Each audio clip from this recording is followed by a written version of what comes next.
네, 안녕하세요. 주식은 역시 기리기리세 기리스입니다. 안녕하세요, 기름들. 자, 오늘 증시는 옵션 만기이라 그런지 조금 변동성이 큰 그런 흐름을 나타내고 있습니다. 오늘 일정이 잘 마무리가 되었으면 좋겠네요. 자, 오늘의 뉴스는 어떤 게 있는지 확인해 보도록 하겠습니다. 첫 번째, 오늘부터 코로나 걸려도 혼자 치료를 해야 된다고 합니다. 관련된 내용을 보도록 할게요. 그리고 두 번째, 위메이드 폭락. 야, 이거 어떡하나? 그걸 한번 보도록 하겠습니다. 다음으로 세 번째, 아마도 많은 기분들이 야, 정말 다행이다 이렇게 말씀하실 것 같은데요. 카카오 엔터테인먼트 상반기에 상장하려고 했지만 그런데 결국 아마도 올해 안에도 힘들지 않겠나 이러한 이야기가 나온다고 합니다. 그렇다면 왜 연기가 되는지, 그 다음에 카카오 모빌리티는 어떻게 되는지 그 부분을 확인해 보도록 할게요. 다음으로 마지막으로는 야, 사람 마음이 참 그렇습니다. 주가가 쭉쭉 올라갈 때는 사고 싶다가도 똑같은 주식인데 주가가 떨어져 있으면은 야, 이걸 사야 되나 그런 고민이 들죠. 마침 이러한 이야기를 딱 적용시킬 수 있는 그러한 주식이 있다고 하는데, 이 주식 얼마 전에는 호재가 나와서 주가가 쭉쭉 올라가서 사고 싶어도 사지 못했는데, 그런데 최근 증시가 좋지 않다 보니까 다시 그 주가가 거의 제자리까지 왔다고 합니다. 그렇다면 이 주식 지금은 또 사야 되는지 한번 확인해 보도록 하겠습니다. 매일매일 주를 위한 경제뉴스 10분 정리. 오늘은 22년 1월 10일 목요일입니다. 같이 공부하시죠. 렛츠 겟!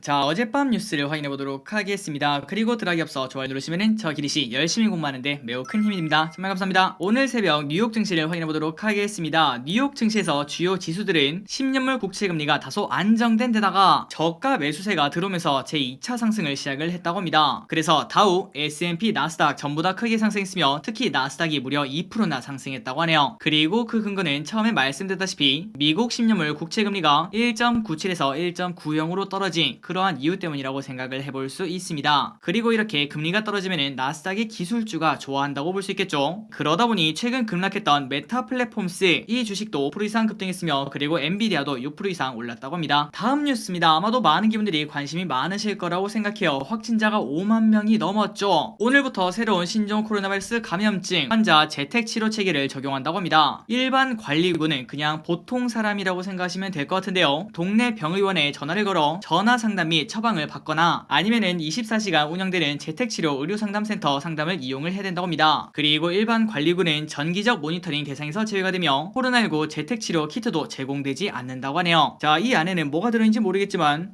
그래도 이런 거는 줘야 되지 않나 이러한 생각은 해봅니다. 그렇다면 일반 관리군이 도대체 무엇을 뜻하는가 정확히 봤더니 60세 이상 그 다음에 먹는 치료제를 처방받는 이 두 그룹을 제외하고는 전부 다 일반 관리군이라고 생각하시면 될 것 같습니다. 그러니 사실상 거의 대부분이라고 볼 수 있겠죠. 그래서 계속 보자면은 일반 관리군이 확진 판정을 받게 된다면은 환자가 직접 설문조사 주소에 접속해서 접촉자 등을 기입하는 자기 기입식 조사서를 작성하게 됩니다. 그리고 다음에는 확진자의 현재 증상, 기저질환 등을 확인하고 재택치료 시 의료상담 방법을 안내를 해준다고 합니다. 그리고 플러스 재택치료자 동거가족에 대한 방역수칙도 바뀌는데요. 자, 이때까지는 동거가족도 전부 다 격리를 했던 걸로 알고 있습니다. 그런데 이제는 확진자가 너무 많다 보니까 그런 식으로 전부 다 격리를 한다면은 나라가 진짜 멈출 수도 있다 이렇게 생각을 해볼 수 있겠죠. 그래서 결국엔 가족 중 2차 접종 후 14일에서 90일째거나 3차 접종을 한 예방접종 완료자는 격리 없이 수동감시에 들어간다고 합니다. 그리고 마지막으로 격리가 끝나면은 추가 격리 없이 3일간 자율적으로 생활수칙을 준수해야 되고, 격리 해제 시에도 보건소 통보 없이 자동 해제가 된다고 합니다. 그러니 결국 이제 봤을 때는 이제는 정부가 관리하기는 조금 힘에 부치는 상황이다 이렇게 생각을 해볼 수 있겠죠. 자, 여러분들 항상 코로나 조심하시기 바랍니다. 다음 뉴스입니다. 미국 마스크 의무화 해제 확산. 미국에서 주 정부들이 마스크 착용 의무화를 잇따라 완화하고 있습니다. 오늘부터 미국 뉴욕에서는 방역 마스크 및 그 다음에 백신 접종 증명서가 필요가 없어진다고 하는데요. 그러니까 이제 여기도 마찬가지로 모든 관리를 종료한다고 생각을 해볼 수 있습니다. 자, 그렇다면 어제도 우리가 같이 공부했다시피 화장품을 꼭 관심있게 봐야 됩니다. 그리고 아니나 다를까 이런 뉴스가 바로 나오는 걸 확인할 수 있죠. 화장품주 실적 개선 기대감의 상승세, 아모레퍼시픽 8% 상승. 자, 화장품 관련주가 실적 개선에 대한 기대감의 상승세다. 아모레퍼시픽은 7.95% 상승. 그리고 승일, 제이준 코스메틱, 미원 상사, 오가닉 티 코스메틱, 이츠한불 이러한 겹들이 전부 다 오름세를 보이고 있다고 합니다. 그렇다면 화장품 관련주가 이렇게 오른 이유가 뭔가 봤더니 바로 리오픈 이후에 가장 성장세가 두드러질 거다 이렇게 볼 수 있는데요. 그 근거 중 하나는 바로 마스크를 벗는다는 거겠죠. 이때까지는 거의 2년 동안 마스크 때문에 화장을 반은 안 했다고 볼 수 있는데, 그런데 이제부터는 화장품 수요가 늘어난다고 당연히 생각을 해볼 수 있습니다. 그렇기 때문에 여기에 관련된 기업들이 먼저 치고 올라간다고 생각을 해볼 수 있겠죠. 혹시 기르분들 중에서 리오프닝에 관심이 있다면 화장품도 한번 공부해보시면 좋을 것 같습니다. 다음 뉴스입니다. 재밌는 뉴스더라고요. 나스닥 재상장 시동거는 루이싱 커피 실내 회복 가능할까? 정말 오랜만에 보는 이름입니다. 루이싱 커피. 아마도 저기리스의 생각으로는 이 영상을 보시는 기분들 중에서 딱 절반은 루이싱 커피를 알고 있을 것 같고, 그리고 나머지 절반의 기분들은 야, 루이싱 커피가 뭐야? 뭐 커피 전문점 이름인가? 이러한 생각을 하실 것 같습니다. 그래서 이 뉴스에서는 루이싱 커피가 뭔지, 그리고 왜 나스닥에 재상장을 하는지 그 이유를 한번 확인해 보도록 하겠습니다. 중국의 스타벅스라고 불리는 루이싱 커피가 미국 주식거래소에 상장 위에 재시동을 걸고 있습니다. 일단 저기리스는 이걸 봤을 때 깜짝 놀랐습니다. 야, 어떻게 이런 생각을 할까? 그런 생각을 했는데요. 그 이유가 뭔가 봤더니 바로 2020년에 회계 부정 스캔들로 퇴출이 되었었습니다. 단 2년밖에 되지 않았죠. 참고로 루이싱 커피는 2017년 설립 후에 5년간 루이싱 커피는 중국 자본주의 역동성을 고스란히 보여줬다, 이런 평가를 받았습니다. 단숨에 체인망을 확대해 중국에서 스타벅스의 아성을 넘어섰지만, 그런데 결국 까고 봤더니 매출을 부풀렸다, 이게 밝혀지게 되었죠. 그래서 결국 당연히 나스닥 시장에서 쫓겨난 바 있었습니다. 그러니까 우리가 지금까지 봤다시피 루이싱 커피라는 중국 업체가 있었는데, 이 기업이 나스닥에 상장을 했었지만 매출을 부풀린 게 걸려서 퇴출이 되었다, 이렇게 볼 수 있겠죠. 정말 흥미진진한 스토리가 아닐 수 없습니다. 한번 조금 더 정확하게 보도록 하겠습니다. 루이싱 커피는 중국어로 행운, 이런 단어를 본따 만든 커피 체인점이라고 합니다. 중국에서 살고 있던 찰스 루가 2017년에 창업했다고 하는데요. 차 문화가 발달한 중국에서 루이싱 커피가 내세운 강점은 바로 값싼 커피였다고 합니다. 우리나라로 치면은 이디야라고 볼 수 있을까요? 그리고 전략도 비슷하다고 볼 수 있는데요. 루이싱 커피는 중국에서 빠른 속도로 매장을 불려나갔으며 2019년에 미국 나스닥에 상장까지 했는데, 그때 루 회장이 당시 추정 자산 가치는 23억 달러였다고 합니다. 하지만 공격적 확장 전략은 루이싱 커피 회계 부정의 단초가 되었는데요. 시장 점유율을 확대하기 위해서 지나치게 싸게 팔다 보니까 당연히 문제가 생길 수밖에 없었을 겁니다. 그런데 그거를 공개했으면 됐는데, 하지만 그거를 공개하지 않고 오히려 2,000원에 판 다음에 2,500원에 팔았다, 이렇게 부풀렸다는 거겠죠. 그런데 여기 이야기가 조금 더 재밌습니다. 그렇다면 이게 왜 걸렸을까요? 바로 2020년 1월 머디 워터스라는 공매도를 전문적으로 치는, 그리고 특히 중국 기업을 전문적으로 때리는 미국의 헤지펀드 회사라고 볼 수 있는데요. 이 회사가 89페이지 분량의 보고서를 통해서 루이싱 커피가 매출을 부풀리고 있다, 이렇게 말을 했다고 합니다. 여기서부터 루이싱 커피의 몰락이 시작되었는데, 그렇다면 이 머디 워터스는 도대체 루이싱 커피가 매출을 부풀린 걸 어떻게 알았나 봤더니 바로 1000명이 넘는 연구원을 루이싱 커피 매장에 파견해 분석한 결과라고 합니다. 이게 무슨 소리냐면은 진짜 단순하게 1000명이 넘는 사람들을 루이싱 커피 전문점에 가서 고객들이 얼마나 오는지, 그 다음에 그 고객들이 뭐를 사는지, 그런 것들을 하나하나 다 세봤다고 해요. 그러니까 어떻게 보면은 조금은 무식한 방법이겠지만, 그런데 그 와중에도 확실한 방법이라고 생각을 해볼 수 있겠죠. 그래서 결국 긴 시간 동안 조사를 해보니까 야, 이건 무조건 다르다, 이런 확신에 이러한 리포트를 내서 완전 루이싱 커피가 박살난 걸 확인할 수 있죠. 그래서 결국 루이싱 커피는 나스닥에서 퇴출이 되었는데요. 그리고 루 회장은 결국 회사를 떠났다고 합니다. 그런데 그 와중에도 내 경영 스타일이 너무나 공격적이어서 많은 문제가 불거졌는데, 그런데 내가 투자자를 속일 생각은 없었다, 이렇게 말했다고 합니다. 아니, 이게 무슨 소리일까요? 그러니까 지금 올림픽이랑 비슷하다고 볼 수 있겠죠. 내가 손은 썼지만 실격할 의도는 없었다. 정말 기가 막힌다고 생각을 해볼 수 있습니다. 단순히 그냥 루이싱 커피가 망하고 끝이 아니라 분명 여기에도 투자한 사람들이 정말 많을 텐데요. 그 모든 사람들은 엄청난 피해를 봤다고도 생각을 해볼 수 있겠죠. 자, 그렇다면 이 정도 사건이 나왔으면 당연히 회생 불가라고 생각을 해볼 수 있는데요.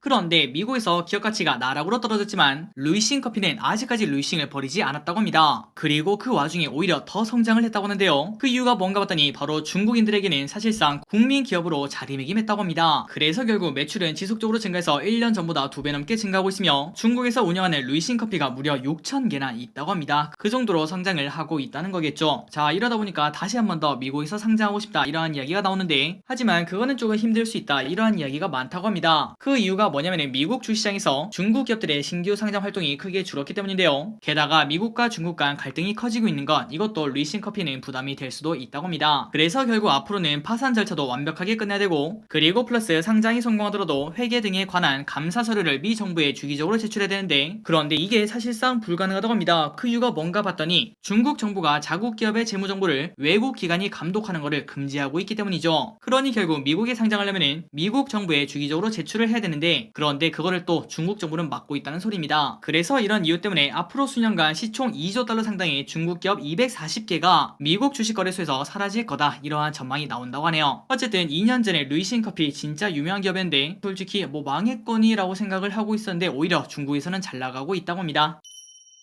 다음입니다. 카메라는 아이폰이라고 단단히 벼댄 역대급 갤럭시 S22. 삼성전자의 새로운 플래그십 스마트폰 갤럭시 S22 시리즈가 역대급 성능의 카메라를 탑재를 했습니다. 앞서 카메라 기능을 대폭 강화한 애플 아이폰 13과의 글로벌 경쟁에서 우위를 점하기 위한 승부수로 풀이가 된다고 합니다. 자, 오늘 새벽에 삼성전자는 온라인으로 삼성 갤럭시 언팩 2022 행사를 열고 갤럭시 S22 시리즈를 공개를 했습니다. 그렇다면 모델이 뭐가 있나 봤더니 갤럭시 S22 플러스 그리고 울트라 이렇게 3종이라고 한데요. 그런데 여기서 가장 많이 발전된 게 뭔가 봤더니 바로 카메라 성능이 전자 갤럭시 S21에 비해서 대폭 업그레이드가 되었다고 합니다. 혹시 기름들 중에서 궁금하시다면 유튜브에서 이섭이라고 치시면 바로 확인할 수 있을 겁니다. 저 길이 또 오늘 봤는데 확실히 달라진 걸 느낄 수 있더라고요. 그리고 가장 큰 포인트는 야간에도 매끄럽게 촬영할 수 있다는 점, 이거를 무기로 들고 왔다고 합니다. 그래서 결국 이게 언제 출시되는가 봤더니 오는 25일부터 전 세계 시장에 순차 출시되며 국내 경우에는 14에서 21일 사전 판매를 진행한 뒤 25일날 공식 출시가 된다고 합니다. 자, 저 기리스는 당연히 삼성전자 주주니까 핸드폰 하나 사야겠죠.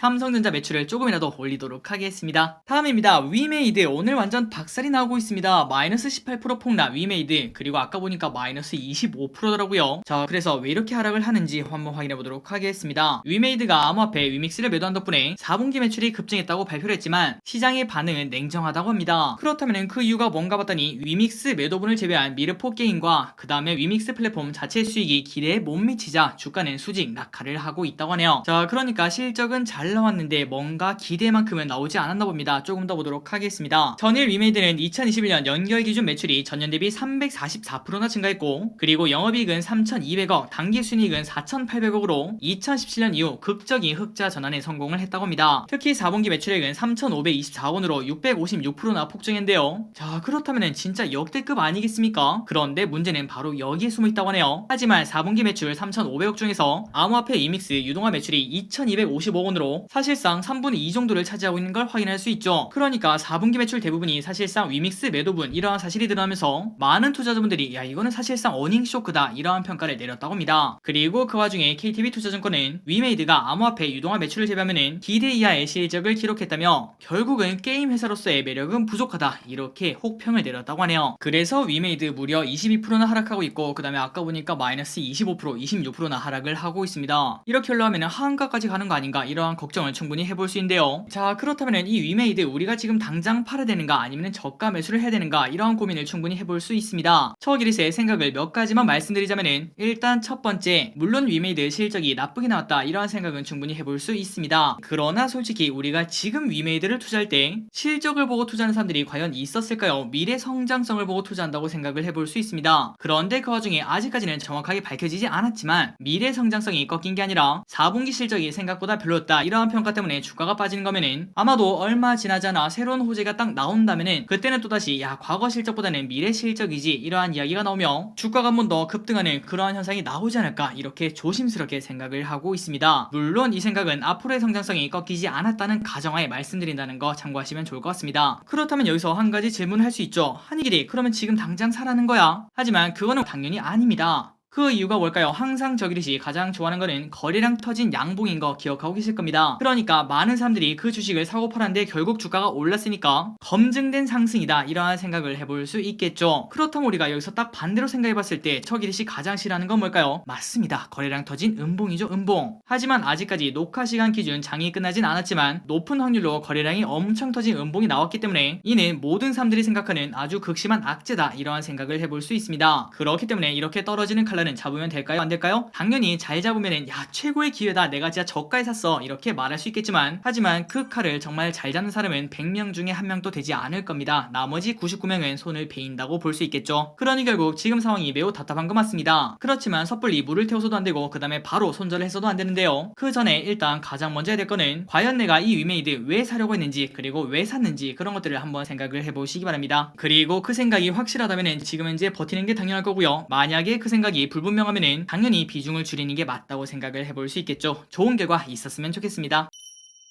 다음 뉴스입니다. 아마도 많은 분들이 정말 다행이다 이렇게 말씀하실 것 같은데요. 카카오 엔터테인먼트 상반기 IPO 포기. 자, 올해 기업 공개 IPO 시장 대어로 주목받던 카카오 엔터가 상반기 중 상장하려는 계획을 접었습니다. 그리고 플러스 증권업계 관계자들은 상반기뿐만 아니라 하반기에도 카카오 엔터가 상장하지 못할 것이다, 이러한 평가를 현재 내리고 있다고 합니다. 그렇다면 그 이유가 뭔가 봤더니 일단 첫 번째, 최근 카카오그룹이 경영진의 주식 먹튀 논란 때문에 상황이 좋지 않고요. 그리고 플러스 LG엔솔 때문에 증시가 박살나다 보니까 물적 분할이랑 쪼개기 상장이 매우 부정적이라는 걸 확인할 수 있었습니다. 그렇기 때문에 이거는 하면 안 되겠다 이러한 생각을 해볼 수 있다는 거겠죠. 자, 그렇다면 우리가 딱 한 가지 더 생각이 떠오르죠.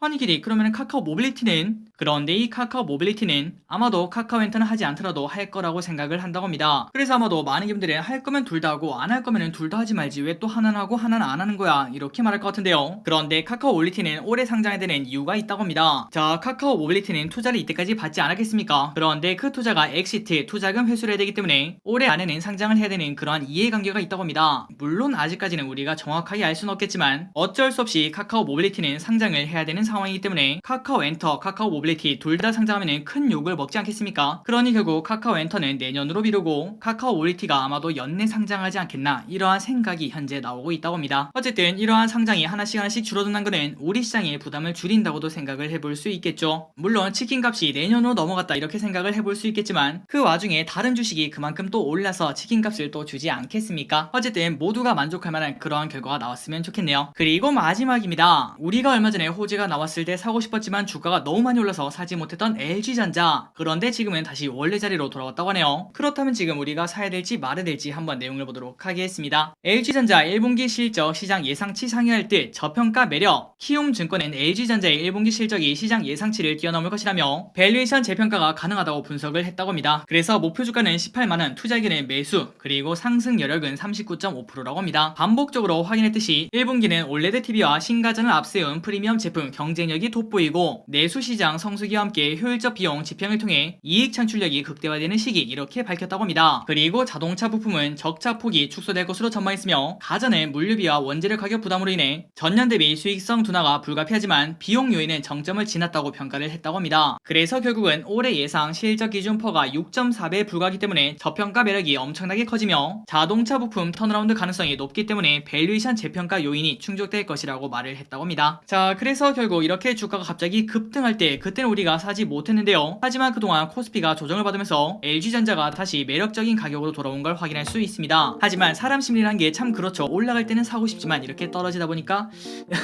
좀 더 떨어지면 사야 되지 않을까, 이러한 생각도 해볼 수 있는데 한번 기분들 이번 기회에 LG전자 공부해보시기 바랍니다. 자, 오늘의 경제뉴스 여기까지 끝났습니다. 항상 이렇게 같이 공부해주셔서 진심으로 감사합니다. 지금까지 기리셨습니다. 빠이요.